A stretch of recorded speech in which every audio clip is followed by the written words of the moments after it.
of Hawaii. And ideas too. Welcome to the positive imperialization of Hawaii. It was an amazing thing for all the people, new opportunities were given. And ideas too. Yeah! Yeah!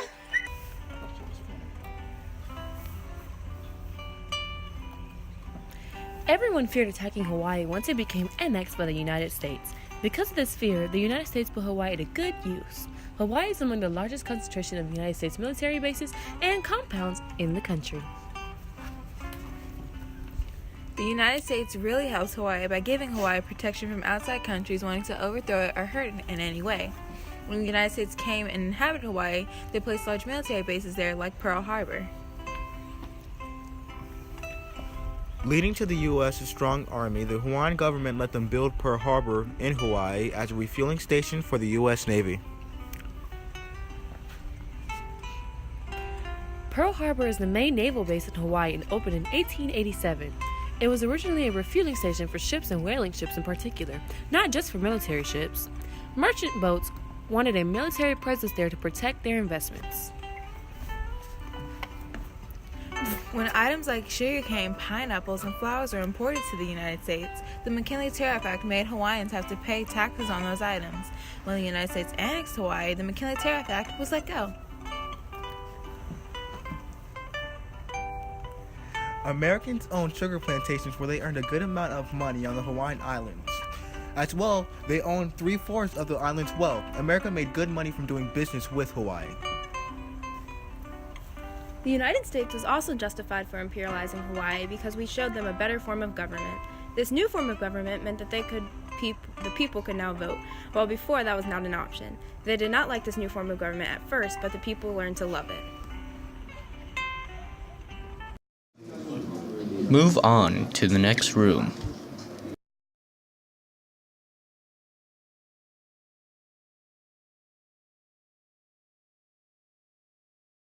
Although American imperialism had positive effects, there were also negative effects on the Hawaiian people. American sugar plantations owner took advantage of the Hawaiian citizens. Originally, Hawaiian sugar growers were allowed to export their sugars to the U.S. duty-free, but the McKinley Tariff Act raised the import rate of foreign sugars. Soon, American sugar growers were wealthier than the Hawaiian sugar growers. A song Hawaiian sugar growers sang while they worked was Sure a Poor Man. The song talked about how Hawaiian sugar growers were working hard but were making little to no money. America broke laws and treated Hawaiian people poorly. At the time, it was illegal to take other countries' land, but the U.S. did it anyway. Once Hawaiian land was acquired, U.S. officials and citizens treated Hawaiians as slaves that didn't belong, even though the Hawaiians didn't want to become a protectorate of the U.S. in the first place, and it was against the U.S. Constitution to own slaves. Hawaiians were unemployed, overworked, and dehumanized. How would you feel if you were treated this way? The Hawaiians were absolutely horrified. The U.S. took away the Hawaiians' independence away from them, which they had no right to do, which is exactly what author and historian Aaron Alton Artis says in his book. United States Congress affirms no land claim to the Hawaiian archipelago or its islands, which is saying that they couldn't take it because it was not theirs. Not wanting to overthrow the government by force, President William McKinley negotiated a treaty with the Republic of Hawaii in 1897. During this time, the Hawaiian people had no political voice to stand up due to the threat of the Asiatics, which was the fear of Japan taking over and starting a war with Hawaii. The U.S. used this fear that the Hawaiians had to keep them quiet and not speak about the annexation. The U.S. was wrong in their quest for money, power, and personal gain. They took advantage and, while in their selfish acts, negatively affected so many Hawaiians. They put Hawaii's leader at gunpoint, made work conditions bad, and treated the people poorly. All this, and what does Hawaii get? They should get a memorial in their capital, Honolulu, Hawaii, of Uncle Sam saluting the Hawaiian flag in remembrance of the people and the culture that was lost throughout the United States' actions. We should even teach it in schools and focus more on what Hawaii lost instead of what the U.S. gained. Move on to the next room.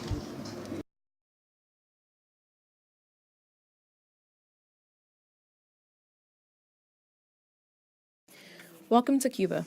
Cuba is an amazing country with a rich history within its borders. Cuba has been through a lot, and America has been there to help them through these rough times. Cuba was first imperialized by Spain, and many things worsened in that time. Many Cubans died from starvation and diseases, and they were in pain constantly with the concentration camps. The U.S. was not very happy about what was happening in Cuba, so the Americans decided to help them. During the age of imperialization, even Cuba became a place for imperialism.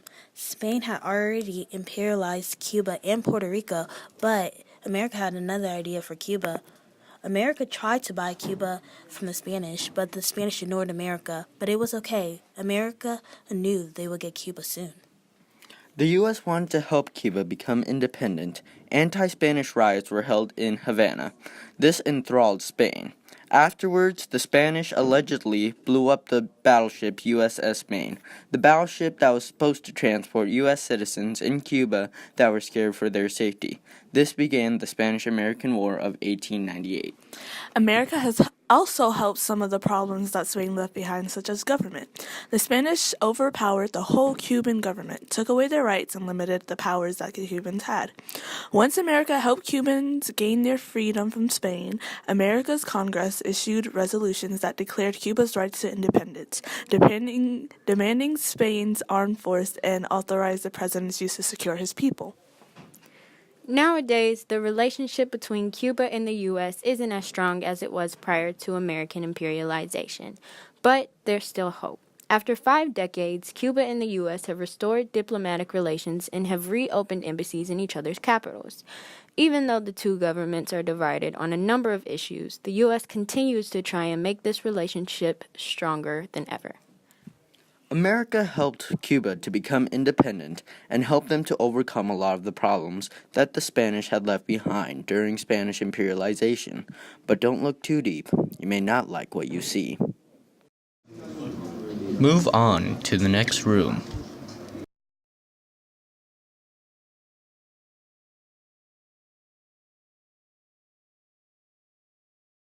Welcome to the dark side of Cuba. Ayúdanos, por favor. Por favor. Están matando a los cubanos. The Americans, they have been lying to you. They're taking away our dignity, our freedom, and our lives. Cubans are suffering. Por favor, help us, ayúdanos, please. When the U.S. imperialized Cuba, Americans were put in high positions in the government and Cubans in low positions in the government. They also passed a Teller Amendment that didn't allow Cuba to join another country if it threatened their independence, and put an embargo ban that didn't allow Cuba to trade with almost all imports. Although America promised freedom to them, they never got it because the U.S. could come in at any time and change things in Cuba. Not only that, but America also forced Cuba to allow the U.S. to let them use part of the country for U.S. military refueling stations and a military base in the country, like Guantanamo Bay, which is where Americans send their terrorists. How can you justify putting our most dangerous prisoners in Cuba? Do you have a heart? Imperialism in Cuba enhanced racism. An example of that is cultural superiority. The U.S. and Spain both imposed their views and opinions on Cuba. When Spain entered into Cuba, Spain ruled Cuba with a forceful hand. They imposed their customs, cultures, and ways of living, which made the traditional Cubans and culture seem worthless. Cuba did not want this, so they decided to revolt. Spain responded with violence and put Cubans in concentration camps filled with starvation and disease. Some of the conditions were gruesome. People were eating out of the trash, fighting and killing for food. People were risking their lives to try and escape the concentration camps because of starvation. Imperialism caused conflict and rivalries between countries. People became power-hungry and tried to have control over as many places as they could, creating violence. Imperialism causes problems with natives in the imperialized countries because the natives end up revolting. They disagree with the new government. By ending the embargo and closing Guantanamo Bay, the rights of the Cuban people will finally be respected. Most citizens aren't even allowed to have affordable medicine, food, or other goods. How is this fair? According to the American Association of World Health, it is our expert medical opinion that the U.S. embargo has caused a significant rise in suffering and even deaths in Cuba. Guantanamo Bay is a place where the U.S. currently sends its terrorists, meaning that the most dangerous people in the world are being sent to Cuba. This is very, very dangerous for Cubans, and criminals that are sent here face harsh and cruel punishments. We're putting the lives of these Cubans in danger. Removing Guantanamo Bay will end the Platt Amendment, which will finally give Cuba its freedom. And opinions on Cuba. When Spain entered into Cuba, Spain ruled Cuba with a forceful hand. They imposed their customs, cultures, and ways of living which made the traditional Cubans' culture seem worthless. Cuba did not want this, so they decided to revolt. Spain responded with violence and put Cubans in concentration camps filled with starvation and disease. Some of the conditions were gruesome. People eating out of the trash, fighting and killing for food, people risking their lives to try and escape the concentration camps because of starvation. Move on to the next room.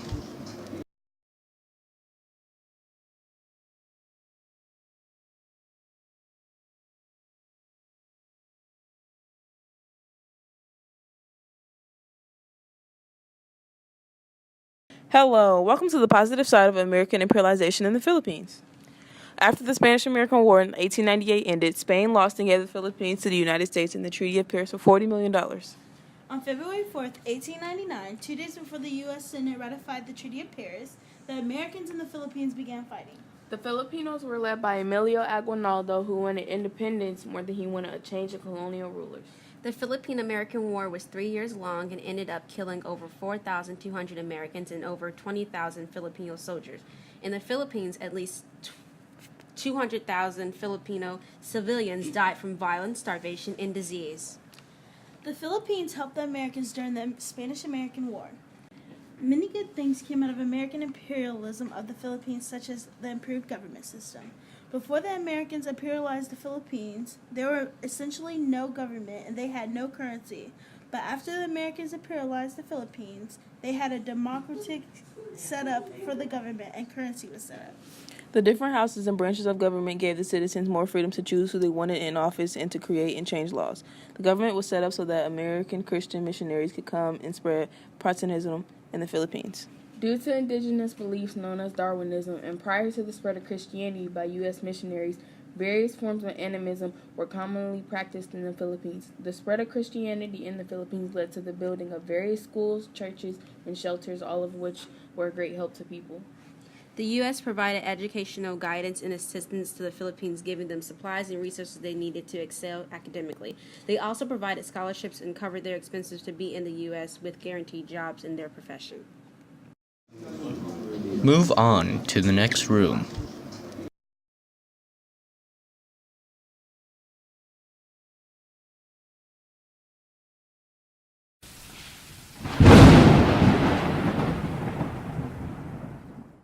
During the Filipino-American War, brutal violence toward land and people was a very common and outrageous thing. The U.S. suffered 4,200 casualties, who were soldiers, while the Philippines lost 200,000 citizens and 20,000 soldiers. Along with this, the U.S. soldiers destroyed land to take out anger, and for fun, both killing people and destroying the land, which was greenlit by the Army's officials. It ended up costing the United States $400 million to fight this war, whereas they only spent $20 million to buy the territory in the first place. When people were put into designated zones, all they had were the things that could carry on them. 8,350 people died in the designated zones, and most of the zones lost about 20% of their population. Filipinos were forced to be put into designated zones, which were basically concentration camps. If a Filipino was found outside of a designated zone, then they were shot. Due to the imperialization of the Philippines by the U.S., much of their culture was lost and replaced by that of the Americans. For example, the main language that is now spoken in the Philippines is English, whereas before there were many unique languages and cultures on each individual island. Most Americans thought of Filipinos as savages just because they had a different skin color and a different culture. Because of this, Americans felt it was their duty to Christianize the Filipinos. People died from diseases such as cholera and malaria, epidemics, and starvation in the Philippines. A lot of people suffered from not eating enough because of several agricultural disasters. People who suffer from malaria can end up having yellow skin and seizures. In extreme cases, people can fall into comas and or die. People with cholera usually have severe diarrhea, vomiting, and dehydration. It is usually spread in water. In the most severe cases of cholera, skin will be very dry, there will be muscle cramps, rapid heart rate, and glassy or sunken eyes. The most severe cases can cause kidney failure, comas, and or death. Move on to the next room.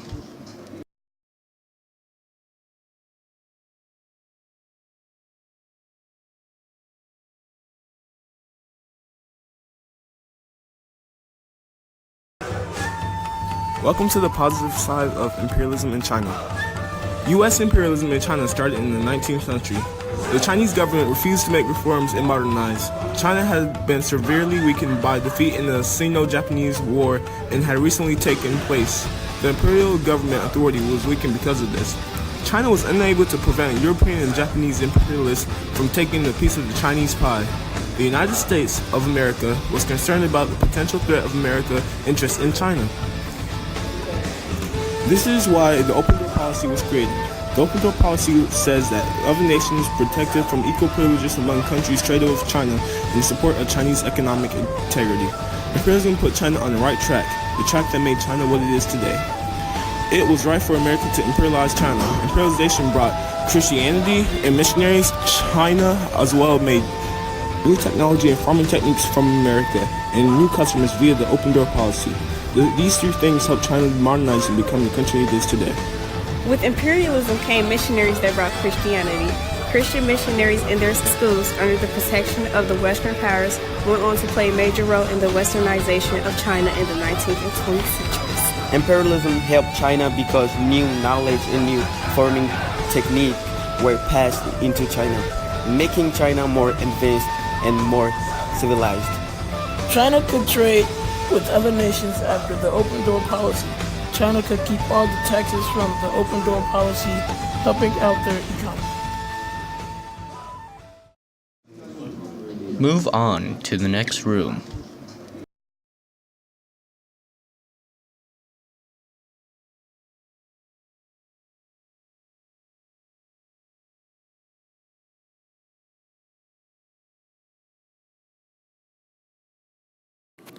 Ni hao. Welcome to the negative effects of imperialism in China. Based on a true story. At the end of all the conflict, battle, and fighting, the country of China would eventually be carved up, imperialized, and forced to heed to the influence forced on them by Western countries. China did not have the power or military to fight foreign imperialism and were forced to bow down to foreign powers. In the 1900s, a wave of anti-foreign and anti-Christian groups, led by the Order of Righteous and Harmonious Fist, rose to fight the new foreign powers, forcing their way into China. This group violently rebelled the United States and European countries who were forcing their Christian religion and culture into China. This rebellion was eventually called the Boxer Rebellion and led to 32,000 Chinese Christian people deaths.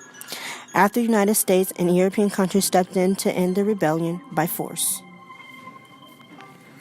The Chinese fought and hated the imperialization of their home and their country, and were willing to fight and die to maintain their old life.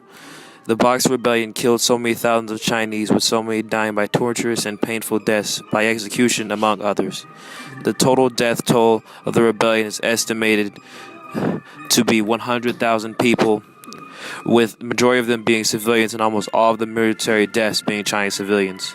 The United States and European interference in the Boxer Rebellion led to the deaths of thousands of innocent people not even involved, and killed soldiers of an army that nowhere near matched up to them. China was influenced by foreign countries that came down to imperialize. Some of the influences include reforms in ideology and goals made in other countries, leading China to be unwillingly politically influenced. The way China's government operated is influenced by countries that tried to colonize it. China's society was also influenced, and the culture in China is one that many countries contributed into making. Foreign countries indeed played a role in influencing the country China. Some Chinese were alright with foreign ideology and goods, but too many felt enraged that other countries were forcing their culture on them.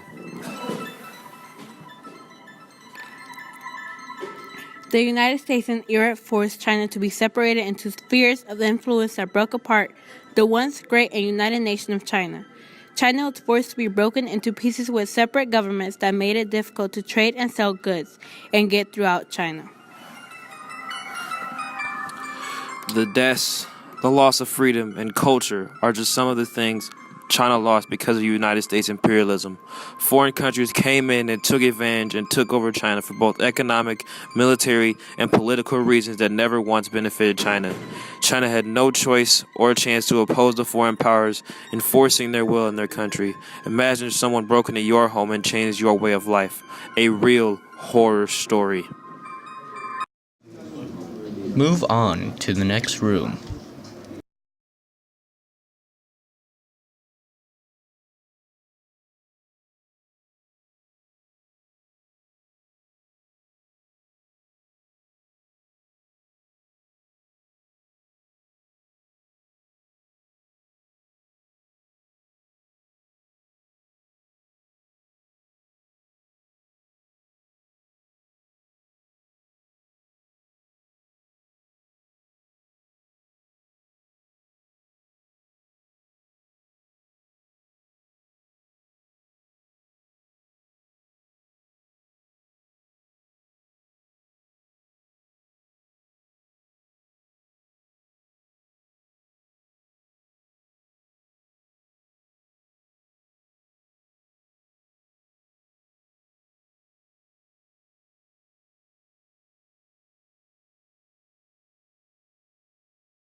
Move on to the next room.